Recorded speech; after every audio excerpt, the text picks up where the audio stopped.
See KCAA 1050 AM and Express 106.5 FM. People can benefit from that. So again, just very, very fortunate to have been doing research in economics since the mid-90s.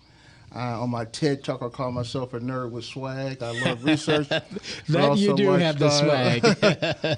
And been just very fortunate to research over 200 topics and be able to broadcast and share my research and information. And of course, speaking of swag, I knew you were going to be swagged out today. So for those of you who are watching right now or listening online or in your cars, but also take a look at the video as well, because Dr. Lance, I've never seen him unswagalicious.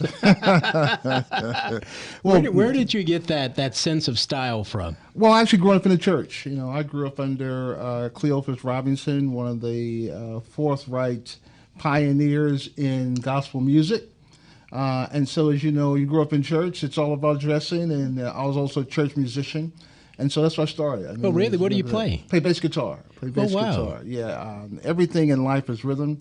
I don't like bad notes, and there's no business like flow business. So if I don't feel it, I don't do it. I'm very fortunate to have the analytical side and the creative side, and that comes from being a musician. And people don't realize that Adam, our great economist, went to Juilliard. And so economics is nothing but the art form of business. So. Wow. Yeah. That's an interesting way to put it. Yes, sir.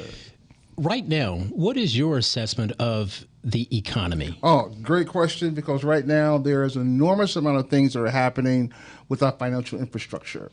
As you know, Russia, China, and Africa are combining to come together with their own currency. And they're talking about not dealing with the American dollar. So as we have moved to cryptocurrency and creating a global financial instrument, it's changing around the world. But what the opportunity is that everybody has access to information. And therefore, economics becomes the creative incubator, and so we're able to change things. So I think that individuals more than ever have access to information, and because we're changing globally, in reference to our economy and our financial infrastructure, I think there's enormous opportunity. What would you do differently if you were the, say, for instance, chairman of the Feds, or in that position? What would you do differently right now that would help the economy? One of the things that I have researched and say is one of the best pieces of legislation that I've ever seen, that is the Opportunity Zone. And the Opportunity Zone incentivizes capital to come to urban America. The Rockefeller Foundation says $6 trillion will be transferred to urban America through Opportunity Zones. So I would increase and give more incentives to be able to incentivize capital to come to urban America. The more that you allow the disadvantaged and those who have been left out the system to be able to have access to capital, it helps everyone. It helps our entire economy. So the answer would be, I would continue to push more policies like the Opportunity Zone to incentivize capital to come to urban America.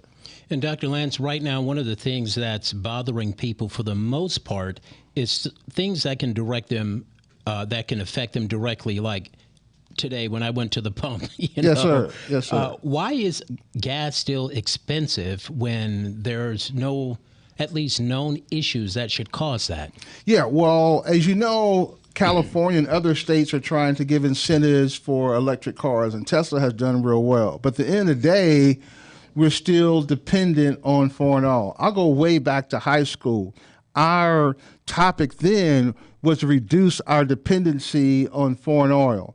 So when you have a conglomerate and monopoly in the oil arena, it's going to be high until we're able to really push more legislation toward electric cars. And they're trying to combat that. Okay. And of course, the price of food, all of that stuff has gone up. Yes. And a lot of it, some of it I understand as a result of the lack of production because of what we're still in the midst of coming out of the pandemic. Yes. But some of it, I believe, is greed. Yes, well, you live in a free market society, and capitalism is the incentive, and so people are going to do as much as they can. As you mentioned, at the grocery stores and things of that nature, there's no discount based on how much you make. So a poor person has to pay the same amount of bread than a rich person. But we have to be able to equalize that again by incentivizing capital to allow people to have access to what they haven't had before. That's where that socialism comes from. Yeah. All these people crying about socialism. Yes. Well, just like you said, the cost of food as well as the cost of stamps is the same for the rich and the poor, everyone. right? In my book, Wall Street to the Hood, the very sentence that I say is that if you don't understand capitalism, you're a foreigner in your own country. Business is a language. Learn the language. And once you learn the language, you're able to be more effective. And again, because we all have access to information via our cell phones and computers, we have to be able to look at economics and finance as a language and how do we learn much more about it. And of course, I remember back in the day when we used to have like home economics classes and stuff like that really helped you, propel you for the future. And remember the trade school and all of those kinds of trade subject matters. Why did they take stuff out like that? And especially from economics, if there's nothing else, everybody should be able to come out of high school knowing how to balance a checkbook. I totally agree. One of the best programs that I believe is great for high school students is Junior Achievement. Junior Achievement focused on home economics and economics, and we lost that. We left it out. We took out music. We took out trades. We took out so many different things that are viable to the economy. What we've done is a disservice.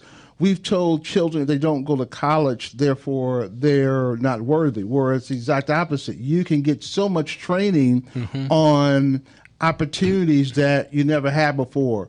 If you go to school now, 90% of all you learn is obsolete by the time you graduate. So you can go and get certificates in coding classes to be able to understand what the market is doing now as opposed to going 4 years, 6 years. Not anything against education, but our education system hasn't caught up with the technology. And so we should not tell kids you don't go to college, you're unworthy. There's so many other certificate programs, particularly in technology, and every kid is on the phone anyway. Actually, there's even scholarships for gaming now. I mean, you can go to school and get a 4-year scholarship for gaming. So we have to be able to tie the educational system into economics. And I wish we bring Junior Achievement back to high schools. Absolutely. Once again, for those of you just joining us, I'm Eric J. Chambers. This is the Cut Chronicles, where we chronicle urban life. We're at KCAA Radio, 1050 AM, 106.5 FM here in Loma Linda, California. My guest is the economist, Dr. E. Lance McCarthy. Dr. McCarthy, again, say, for instance, for the people who haven't learned just the basics of economics, how to balance, like we were talking about the checkbook. I heard this one guy say that more people know how to wobble than balance a checkbook. How do we get more people to know how to just do the basics of that and also to live within their means? Because I saw your friend Bishop T.D. Jakes the other day. He was talking about how the difference between how the rich and the poor, their attire is. Yes. He was talking about how his billionaire friends, they dress down, tennis shoes. And I've had the pleasure of being in a beautiful $40 million mansion with you and seeing how some of those with money with just plain old dress down in jeans and tennis shirts, tennis shoes. Yeah, well, the saying is that rich people plan for 100 years and poor people plan for the weekend. So it comes down to planning and being able to set up infrastructure for first, second, third generation legacy. And that's why I tell pastors, if you're going to help your congregation, let's look at how we can do planning sessions for 100 years to be able to plan for third generations. And so it just has to be a mindset change to be able to tell people how planning is so important. A few years ago, you told me something that I've shared with various other pastors that I thought was profound. You talked about how when you worked in the Catholic Church, how they carried on as if they were a Fortune 500 company, and a lot of the black churches, especially the smaller, carried on as if they were a charity. And mainly it was because, I guess, they did not see the value in paying, say, for instance, an accountant $100,000 a year to be the accountant. Yes. not knowing that he's going to save them 500 or 600,000. Yes, sir. Expound on that. Yes, sir. So I always ask pastors questions when I lecture to them under faith and finance. And I say that the Catholic Church is $185 billion a year. The Mormon Church, $56 billion, only been around 100 years, and business is part of their doctrine.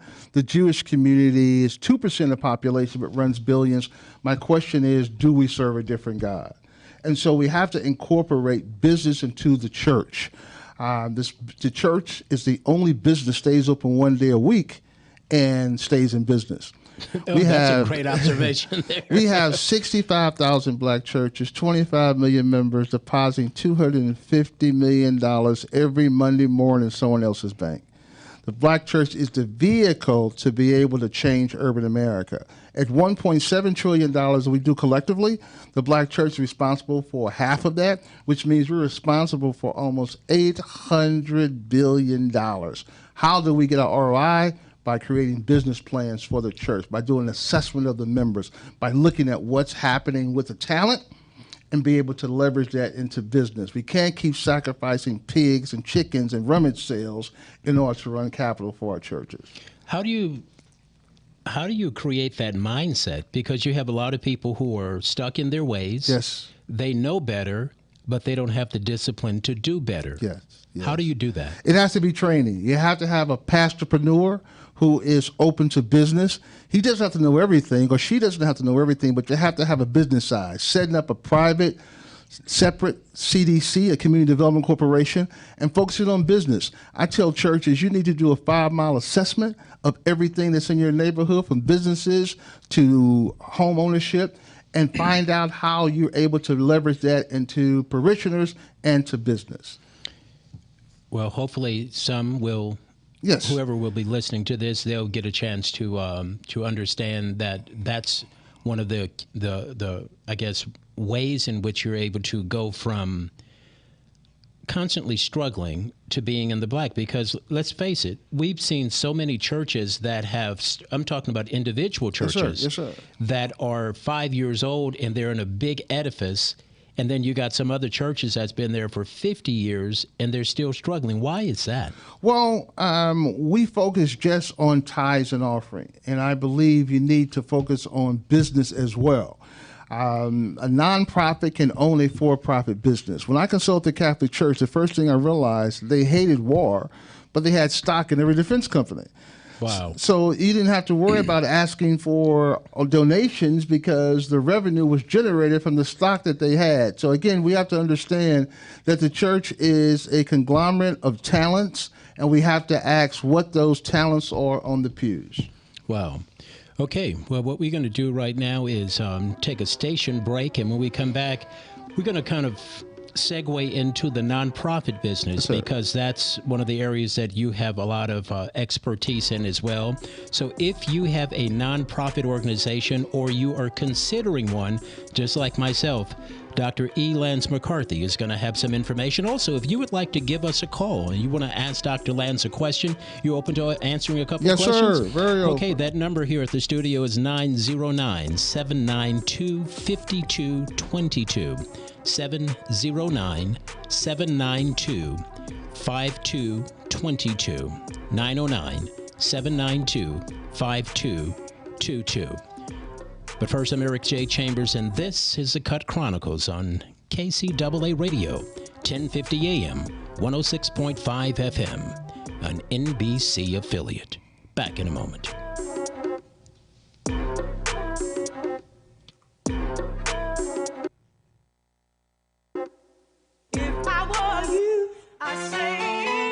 Ladies' night out? Couples' night out? Or you just want to get out of the house? This was the bomb. You're gonna love God's Trying to Tell You Something. Come and witness the stage play that 1.5 million people already have. It was fantastic. I felt like I was on Broadway. It's God's Trying to Tell You Something. Coming to Los Angeles. Coming to the Wilshire Ebell Theater. Saturday, April 22nd at 2 and 7 p.m. Tickets on sale now at eventbrite.com and godstryingtotellyousomething.com. Groups of 10 or more save $10 off on each ticket. And group leader, your ticket is absolutely free. Use code Let's Go. That's code Let's Go.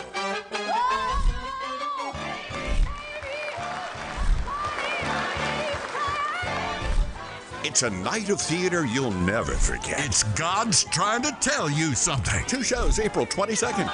He's trying to tell you something. Don't miss it. Have you considered interviewing a parent or grandparent to preserve their history but don't know where to start or what questions to ask? If so, help has finally come. Dr. Eric J. Chambers presents Mama, I Want to Know You and Daddy, I Want to Know You, 2 books that will prompt you with over 200 questions that will help you record those sacred stories for the ages. Questions like, who were your grandparents? What were their occupations? Where were they born? Describe your favorite childhood memories. What are your fondest memories at Easter, Christmas, Thanksgiving, and more? What was the proudest day of your life? How do you want to be remembered? What are your favorite scriptures, colors, and food? These books will help you write your family's history. Do it before dementia or time robs you of this opportunity. Order your copies today at whodatpublishinghouse.com. That's WHODAT publishinghouse.com. Neil Armstrong waited 6 hours and 39 minutes to step onto the surface of the moon. Jackie Robinson waited 20 months to play his first game with the Brooklyn Dodgers. And even DiCaprio had to wait 22 years to win an Oscar. You can wait until your destination. Don't text and drive. Visit StopTextStopWrecks.org. A message brought to you by the National Highway Traffic Safety Administration, Project Yellow Light, and the Ad Council. Hi, I'm Eric J. Chambers. Tune in to my Jaspel radio show Saturdays from 5 till 7 p.m. right here on KCAA Radio, 1050 AM, 106.5 FM. If you like jazz and gospel, you'll love the Jaspel. That can touch the urban, do facilitation for the urban. So again, look at how you can partner to start off, because if you're starting off by yourself with your own little nonprofit, it's going to be very difficult to compete in the marketplace. Okay, but that's some good advice. And Dr. Lance, back in 2014, you co-founded Ferguson 1000 Jobs after the uprising that happened there in Ferguson, Missouri. Of course, you're from St. Louis. Yes, sir. Tell me about that project. Yeah, so when we saw, Mike Brown on the ground for over 5 hours and the world saw the injustices of St. Louis, particularly in Ferguson, I wanted to come with a solution. And as an economist, I wanted to come with an economic solution because I felt part of the frustration was the lack of jobs. And so we created Ferguson 1000 to create 1,000 jobs. We created a new brand called Hiring Event versus Job Fair. People got hired on the spot. 65% of people who came through our doors got hired, free haircuts, free suits, expungement services, all in one spot. And we were able to take that and duplicate in 7 markets with my business partner, Ray Lewis, Jeff Hoffman, and other people. We took it around the country. Yeah, Ray Lewis, the the All-Pro, the All-Pro linebacker, formerly of the Baltimore Ravens. Yes. And of course, Jeff Hoffman. For those who don't know him, he was one of the founders of Priceline. Yes, sir. And that's how I met them through you Yes, at sir. your event here in Los Angeles. Yes, sir. And Jeff's story itself was an amazing story of how he created Priceline. Yeah. He was in the line in the airport, and the line was so long, and he went to try to get something changed, and the lady didn't accommodate him. And so, again, when you solve a problem, you're able to create. So not only did he do that, but also because he's in line, he creates the technology to do the self-check-in kiosks. That's so right. Looking at problems and offering a solution. Jeff's a great friend of mine, great business partner. We've done a lot. But yeah, understanding how you solve problems is the way. And we did with Ferguson 1000, not only did we create 10,000 jobs around the country, we helped other black tech entrepreneurs create access to capital and create jobs as well. Yeah, that story. And of course, Jeff does a lot of traveling to Africa Yes, now because yes, he he loves does. the motherland. Yes. But that particular evening, man, I was just mesmerized by his story. Yes. And a lot of times, Dr. Lance, people think that they have to come up with some brand new creation that we've never heard of before. That's not true. In the book of Ecclesiastes, it was King Solomon who told us that there's nothing new under the sun. Yes, sir. Just take something and make it better. Yes. Or take something and solve a problem, right? Yes, sir. Yes, sir. And again, because access to technology, we're able to do it much faster, much less expensive than we used to. And I actually did a TED talk on blacks and technology, going back to 1944 when the first mechanical cotton picking machine was developed that wiped out thousands of jobs. So we need to understand we step ahead of the curve, create the technology. As you mentioned, look at a problem and partner with someone, and you can create great companies in order to not only create wealth, but also change and have impact on the world. Well, one example that I've done, my Jaspel radio show that airs Saturdays here at 5 p.m. till 7, this July makes 29 years old. Oh, congratulations.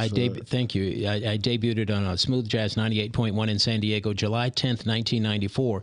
My mentality was there are jazz shows and there are gospel shows, but there was no Jaspel show. That's correct. So you can take something, you may have an idea of something and decide to sprinkle your own flavor in it, and next thing you know, you're moving on up and making a lot of money helping people solve their problems, right? That's it, solving a problem. Looking at problems and offering solutions is the just best way to not only grow companies, but also have a make it for impact. I mean, the private market allows for you to create, and as African Americans, we all have the same 24 hours. Creativity becomes an economic indicator. Absolutely. Yes, sir. And of course, Dr. Lance, we see the violence that goes on in cities all across the country. Yes. People have a tendency to take a look at the problem, the what, but they don't want to deal with the why.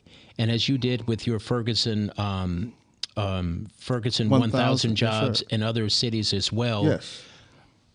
What kind of an impact do you believe that would have if our legislators decided, let's spend more money to educate than incarcerate like they do in a whole bunch of other countries abroad? Yes, sir. It's been shown that the average person is paying $30,000 a month in a private prison, whereas you can do much more with that in the education side. It is showing how we can provide education at a young age and showing those youngsters how they can create their own companies as well, and that it's in vogue. It is hot to be able to create your own. I have a mentee by the name of Jalen Bledsoe. Jalen came to my platform, Ferguson 1000, some years back. He said, I'm 17 years old. I'm the same age my parents were when they had me. However, I have $3 million in revenue, 120 subcontractors, and if you look on my Facebook, I'm a paid nerd. 17 years old with $3 million in revenue? Yes, sir. Yes, sir. So again, being able to access the marketplace, and that's our goal, is to continue to teach youngsters early on the opportunities that are in the tech space, so they don't go down the right road, because everybody has a cell phone. But how can you use that? How can you turn your likes into customers? And we're able to show them through a lot of different things. We call it coding in the hood, being able to assist individuals in the hood, but even inmates. Very fortunate to not only consult Ferguson 1000, but also consult the George Floyd Foundation. And we were able to partner with a company called Inventive, who had 500,000 tablets inside the prisons. We created curriculums to teach the brothers and sisters behind the wall coding and crime to CEOs. When they come out, they can create their own companies. And that way there's no recidivism of That's them correct. repeat going That's back, correct. right? That's correct. Because these girls are brilliant. They just did it wrong. We're trying to show them how you can do it right. We've brought gang members and CEOs into the same room to show the similarities and how they can help each other. As I had Bishop T.D. Jakes on last week, and he was talking about, we both were talking about how a lot of times when people are locked down, they develop these skills that have been there all along. Yes, sir. Yes, sir. I met a man in Compton back in February at a Black History event there. He had been in prison, I think, 29 years. He went in falsely accused, served all of that time.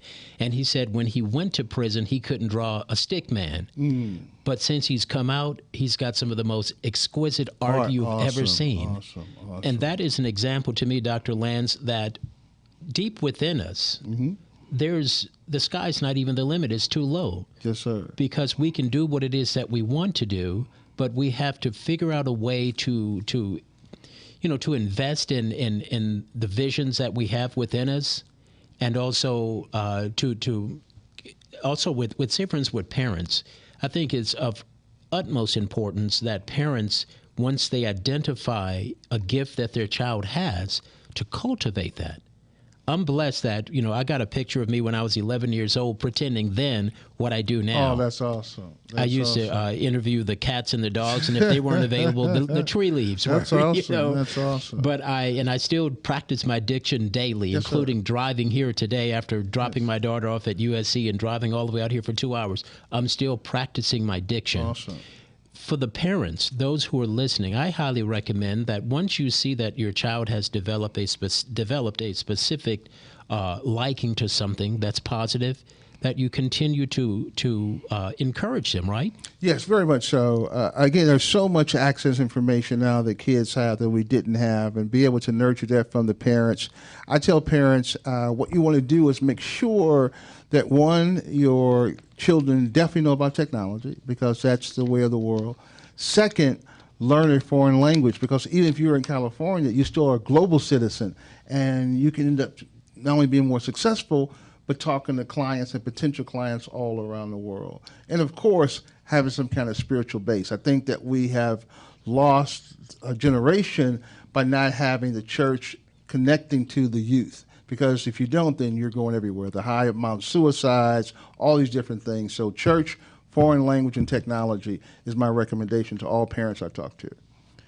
Once again, everybody, I'm Eric J. Chambers. This is the Cut Chronicles. If you'd like to give us a call here at the studio with a question for me or Dr. Lance, the phone number 909-792-5222. That's 909-792-5222.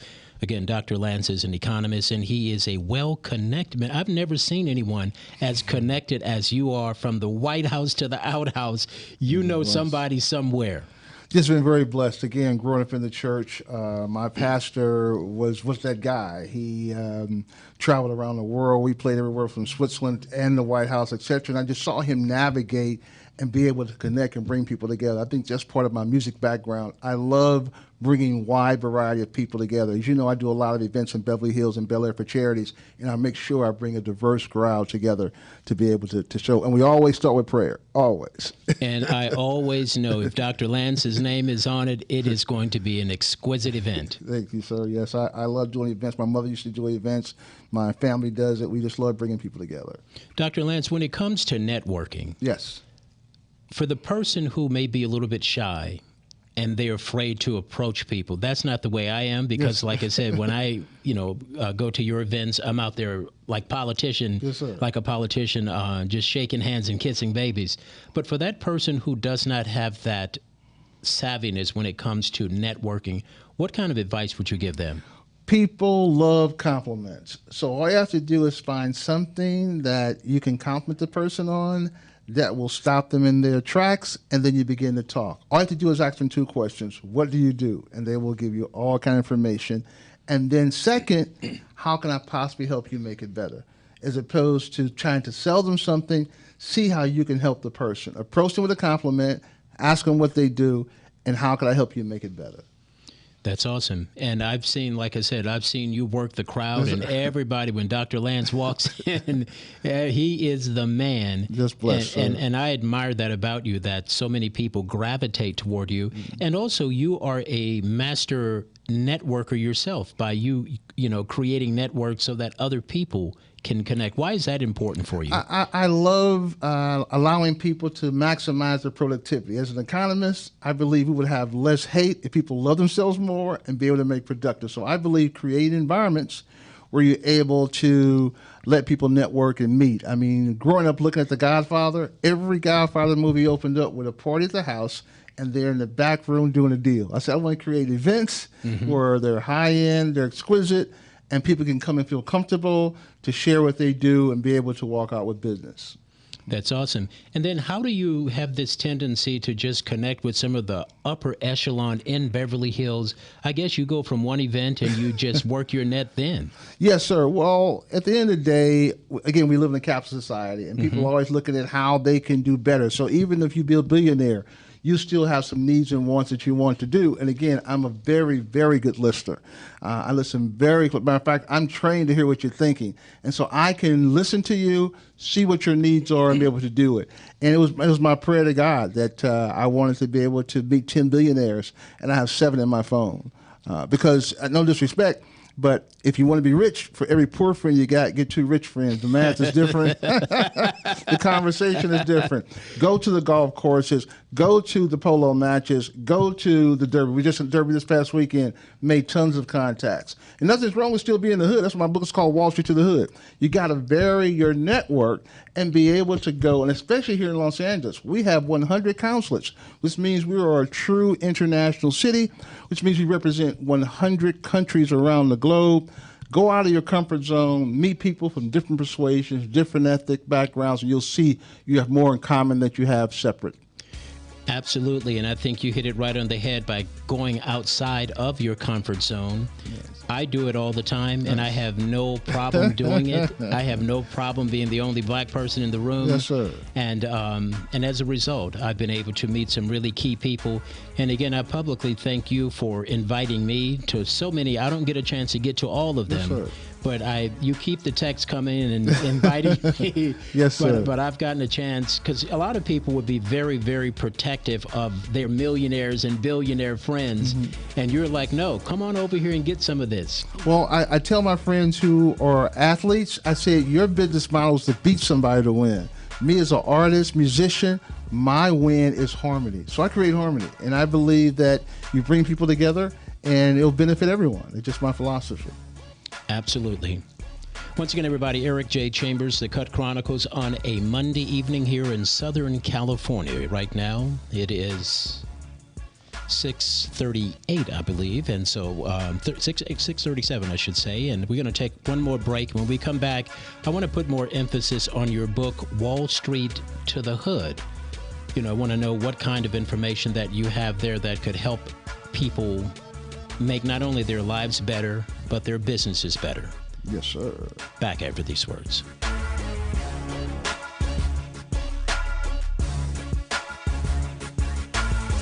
Coming to Los Angeles, it's the show that rocked the country, playing to over 1.5 million people.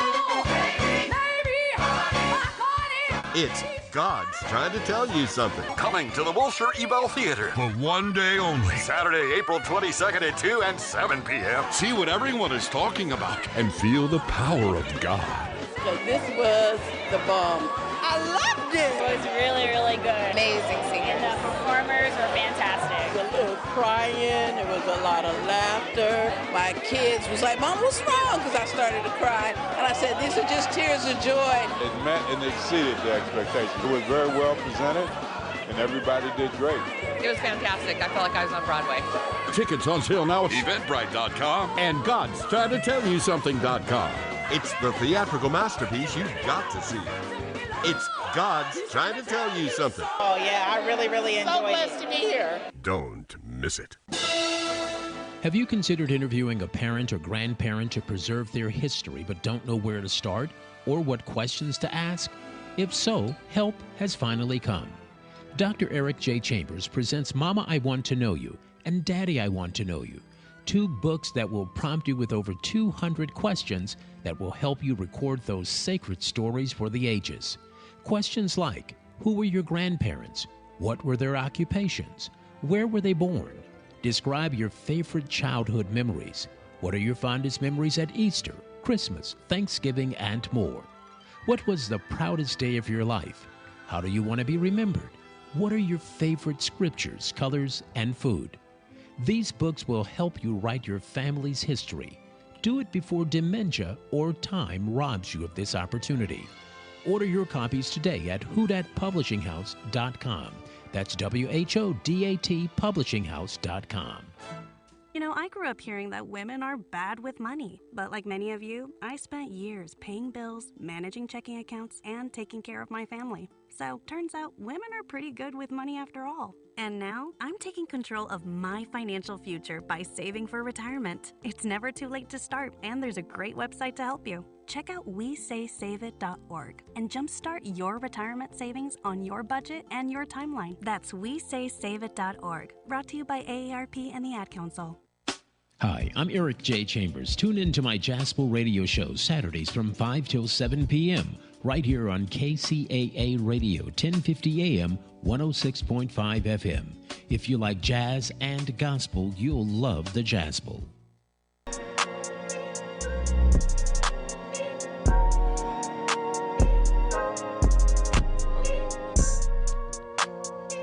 Once again, everybody, I'm Eric J. Chambers. This is the Cut Chronicles, where we chronicle urban life.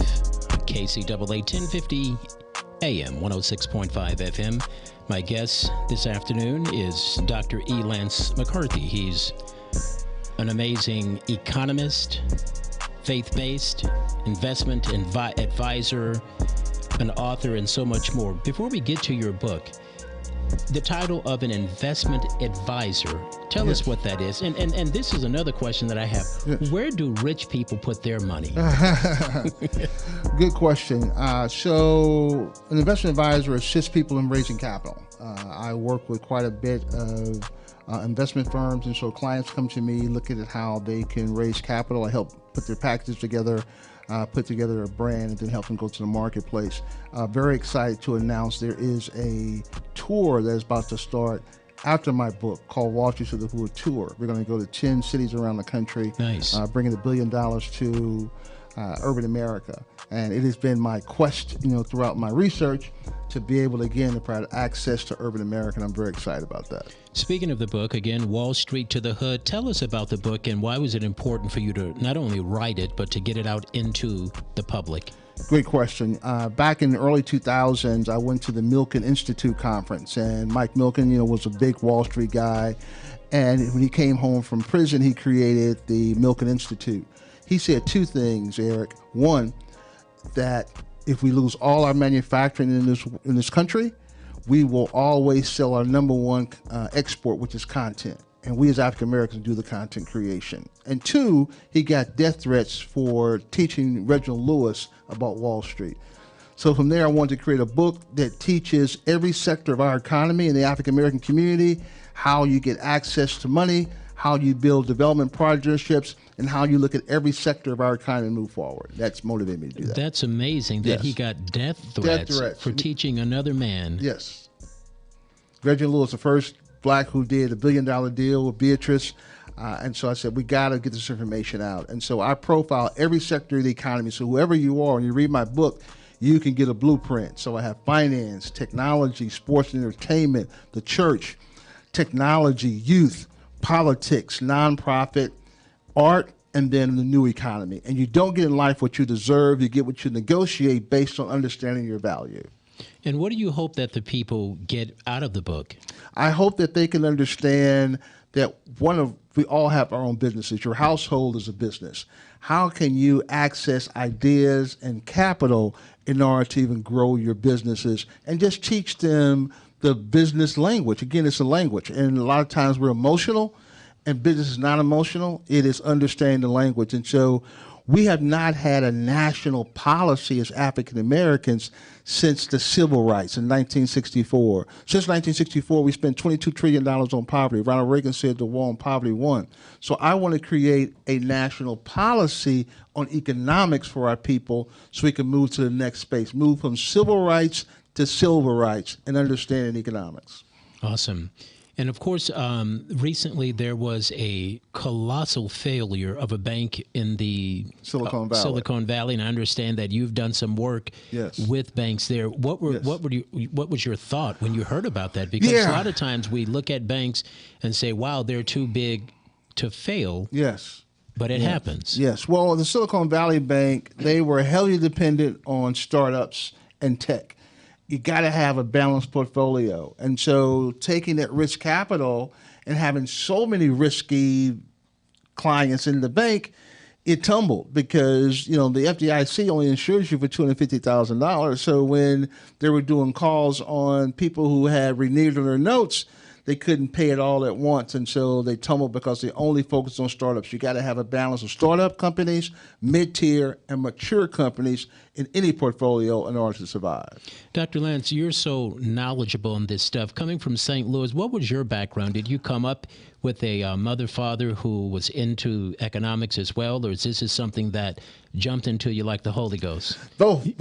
Two things. I tell people, if you ever saw the movie Sabrina, it was about a chauffeur's daughter who lived on this rich place, and they saw the place, and so he drove the CEO every morning to work. And so therefore, he listened to everything he did. He bought what he bought, he sold what he sold. So this chauffeur ended up amassing $2 million. My mother was a maid to two of the richest families in St. Louis. So I got exposed early to relationships and business and things of that nature. And then being in St. Louis, we were heavily dependent on defense, Boeing and these kind of defense companies, and I was very fortunate through the Catholic Church to be able to partner with them and learn. So just been very fortunate to be able to have a background that exposed me to rich early, and then being able to expand my research to the Catholic Church. Wow, so your mother gleaned some of that information yes. from those who had it and passed it on to you. She brought me every book they read, and she brought me the hand-me-downs from Saks Fifth Avenue, hence my love for fashion. Okay, so you must be pretty proud, considering that your mother was doing a job like that. Oh, yes, to sir. be able to do what it is that you've done, and of course you've communed with President Obama, you've communed with President Clinton. So Biden. It was no better feeling than in one generation, my mother, who was a maid, came to my home in Malibu and told my maid what to do. In one generation, you can't beat that. Wow, that only was, in America. That was poetic justice there. Yes, but sir. And I said in my TED Talk, I called home and said, Mom, I'm sitting here with the President of the United States, the top economist in the country, and we're talking about economic analysis. She said, baby, that's nice, but did they feed you well? Nothing but a loving mother. And tell the people where the book is available. Then once again, the name of it is called Wall Street to the Hood. Yes, you can get on Amazon, Wall Street to the Hood. Just pull it up. And again, we want to educate people as much as possible. I'm very fortunate that a community center here in Los Angeles will be able to use my book as their curriculum, and we're looking at partnering with other schools around the country. Have you done work with John Bryant as well? Oh, yes, that's my guy. John is killing the game all over the country, has the top networks, and he's really on his mission to end poverty, too, by access to financial literacy. Yeah, because he talks about the civil rights as yes, well. Sir. Yes, sir. And I've met John probably way back in the late 90s. Yes, sir. And he has been consistent and persistent with that, and he's gotten some of the presidents and other people to invest in what he's doing in teaching literacy. Why is it important for us, especially as African Americans, to learn this financial literacy? Because we are extremely creative. We just not been able to monetize the creativity. And once we understand that, we're able to reduce a lot of issues in our community. Reduce poverty, reduce low education, reduce prison, because the first thing you want to do is ask somebody to put down a gun is get a job. And so the economic platform is our basis here in this country, and we have been very strong prior to integration. We had a strong economy. We had Black Wall Street. So it's important for us to continue our legacy by understanding access to capital, economics, and business. And when those youngsters get a chance to meet you and they see people like Ray Lewis and some of the other celebs that you've brought on board, what kind of an impact has that had on their lives? Oh, major impact, because, we follow celebrities. So that's the reason why when I put together the Ferguson 1000 tour, I knew that I wanted to get some people with celebrity status because, again, as an economist, it's great, but you have a team, it makes an impact. So people can be drawn to a celebrity, but then having some kind of real research and real solutions is the next step. And so it was very important for me to do that, and we were very successful, again, finding 10,000 jobs around this country. Speaking of next steps, for someone who's listening right now and they want to take that next step to become financially literate, yes. What do you say to them? I would say go to my site, drsilverfox2x's.com. Everything is on there. I'm starting, again, a master class on economic development. We're starting a Business in the Pews curriculum at the church. I love lecturing. I love sharing. They can get in touch with me, and whatever idea you are, we can help you get to the next phase. Again, that's Dr. Silver Fox, Fox with two X's, like Jamie Foxx, right? Yes, sir. Yes, sir. .com. Okay, Dr. Silver Fox. First of all, the number someone wants to call in right now. Now is the last time, 909-792-5222. That's 909-792-5222. We have about 3 minutes left here with Dr. Lance, and I hope that you've been inspired by our conversation on economics. And, of course, Dr. Lance, your final thoughts. I say that in reference to COVID, God stopped the world so black people can catch up. If you look at any historical perspective, when there was chaos, there became opportunity. We're the most creative on the planet. We should be able to understand the rules of the game. Don't play checkers, play chess, and understand you are a global citizen. And doing that, we can put together a global plan to help Africans and African Americans come together to build wealth for future generations. Okay, that's awesome. So I thank you for being a part of tonight's show, and I hope that people who tuned in, that they will be blessed by what they had a chance to hear this evening, and prayerfully it will resonate with them in a mighty way. Once again, the website is www.drsilverfox2x's.com. Okay, well, that's it. Dr. Silver Fox with the .com. Okay, let's get a quick caller. Okay, come on, caller. Hello, Black men. I just want to thank you so much for this conversation. Dr. Silver Fox, my question to you is regarding investment. So if you happen to have an extra $5,000, just around the house somewhere, what should one do with it? How should we invest it? Or is it 1, 2, 3 things we should do, or one thing? I always suggest to people when you first start investing, invest conservatively, and conservatively of portfolios that deal with real estate, because real estate is always going to be able to be consistent.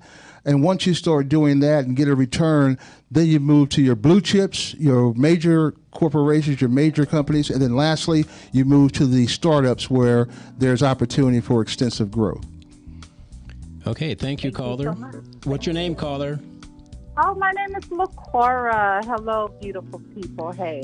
Hello, LaCora calling us from Pasadena. Yes, I am. Awesome. Thank you so much. This was so good. Such a great show. And you can always go to my website and recommend me to talk to you. It's no problem. I am. I will. Thank you so